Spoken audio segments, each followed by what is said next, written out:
এই গল্পটা অনেক আগেকার। দরিদ্র একটা কবিতা নামের মেয়ে নিজের মায়ের সাথে থাকত। কবিতার মা শরীর খারাপ হওয়ার কারণে কোনো কাজ করতে পারত না, আর এই কারণে তাদের ঘরে খাবারের পয়সাও ছিল না।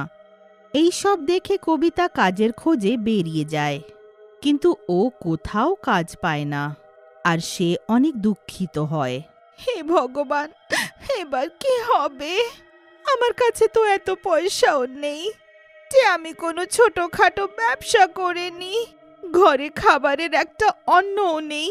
আমি তো খালি পেট রয়ে যাব, কিন্তু মা, ওনার তো শরীরও ভালো নয়, আর এই অবস্থায় তার খালি পেট থাকা ঠিক নয়। হে ভগবান, এবার কি হবে? তখনই রাস্তায় ও একটা আখের রস বিক্রি করতে থাকা লোককে দেখে। ওকে দেখে সে মনে মনে ভাবতে লাগে, মনে হয় এখানে আমি কোনো কাজ পেয়ে যাব। গিয়ে একটু জিজ্ঞেস করে দেখি। তারপর ও সেই আখের রসওয়ালার পাশে যায়। দাদা, আপনার কাছে আমি কোনো কাজ পাবো? দোকানদার মনে মনে ভাবে, কাজ? এই মেয়েটার কাজের প্রয়োজন, আর আমার চাকরটাও তো এখন নেই। এক কাজ করি, একেই রাখি, এর কাজ হয়ে যাবে আর আমারও। তারপর ও কবিতাকে বলে, তোমায় মেশিনের মধ্যে আখগুলো ঢুকিয়ে রস বার করতে হবে, পারবে তো? কবিতা খুশি হয়ে তাকে উত্তর দেয়, হ্যাঁ হ্যাঁ, আমি করব।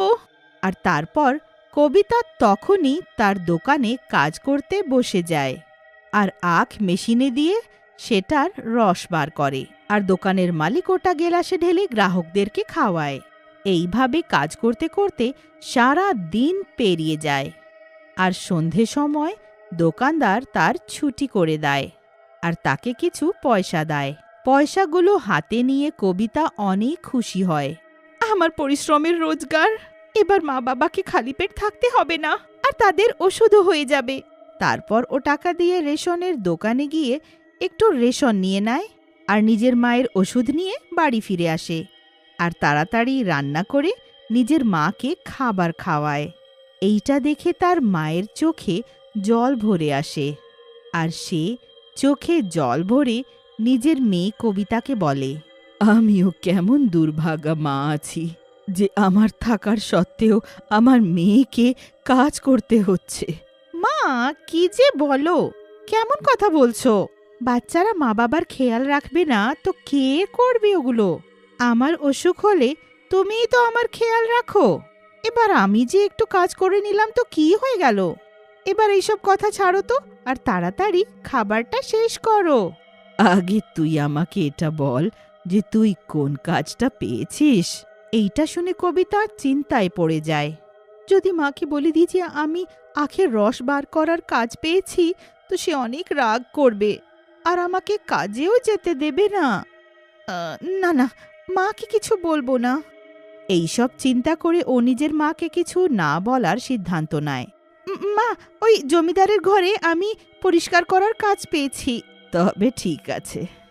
এবার পরের সকাল, যেই সকাল হয়, কবিতা নিজের বাড়ির কাজকর্ম সারিয়ে তাড়াতাড়ি কাজের জন্য বেরিয়ে যায়, আর দোকানে গিয়ে আখের রস বার করে, আর তার মালিক গেলাসে রস ঢেলে গ্রাহকদেরকে খাওয়ায়। তখনই হঠাৎ মেশিনে আখ ডালার সময় তার দুটো হাত চলে আসে, আর আখের সাথে সাথে তার দুটো হাতই মেশিনের ভেতরে চলে যায়। ও চিৎকার করে, আহ আহ, আমার হাত, আমার হাত! কেউ আমার হাত মেশিন থেকে বার করো! কেউ আমার সাহায্য করো! কবিতার দুটো হাতই মেশিনের ভেতরে ফেঁসে যায়। ও কষ্টে চিৎকার করতে থাকে, আর তার হাত দিয়ে রক্ত বেরোতে থাকে। ও মেশিন থেকে হাত বার করার অনেক চেষ্টা করে, কিন্তু ওটা মেশিনের বাইরে করতে পারে না।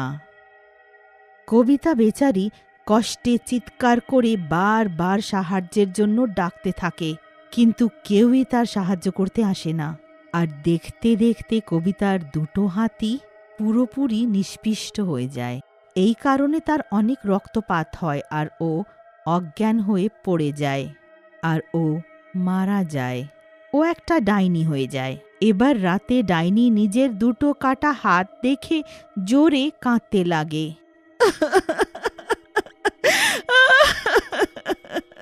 আমার হাত, আমার দুটো হাত কেটে গেল। কবিতা নিজের দুটো হাতের দিকে তাকিয়ে কাঁদতে থাকে। তখনই তার নজর নিচে মাটিতে যায়। এইটা এটা তো আমি আছি, কিন্তু আমি নিচে পড়ে আছি কি করে? এইটা দেখে ও জোরে কাঁদতে লাগে। না না, আমার সাথে এটা হতে পারে না, আমি মরতে পারি না। এবার আমার মায়ের কি হবে? এবার আমি কাউকেই ছাড়বো না। এদের সবার কারণে আমি মারা গেলাম, এবার আমি কাউকেই ছাড়বো না। তারপর হঠাৎ ডাইনিটা জোরে হাসতে লাগে।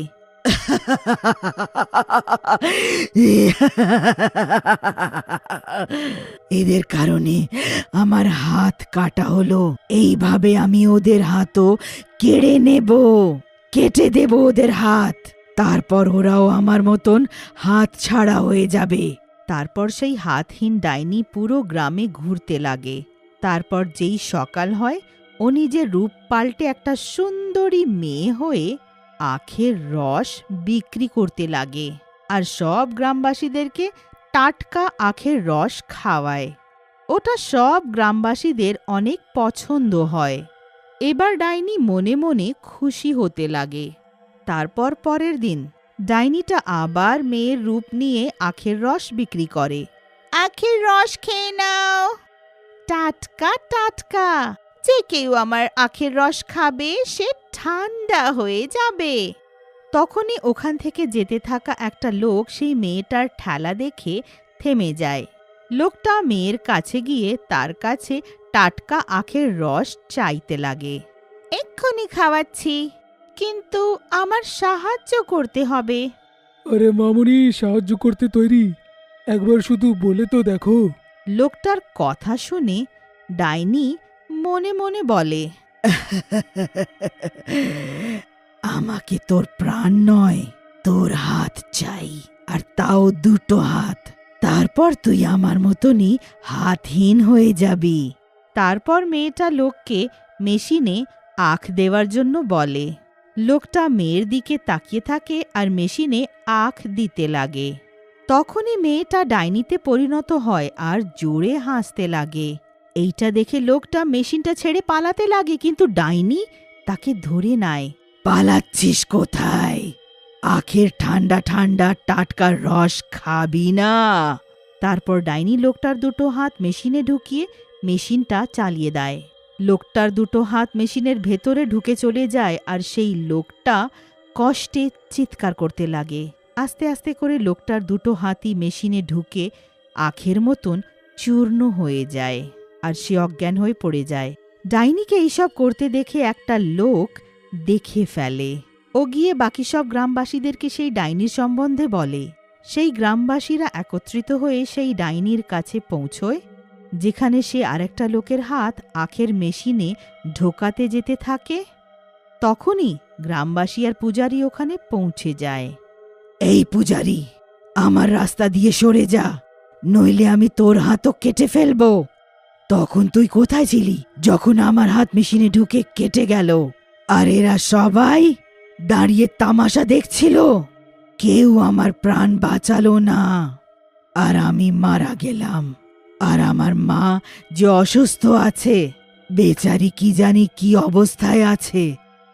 ডাইনিটা যেই সেই লোকটার দুটো হাত কাটতে যেতে থাকে, তখনই পূজারী মন্ত্র পড়ে গঙ্গা জল মেশিনের উপরে ঢেলে দেয়।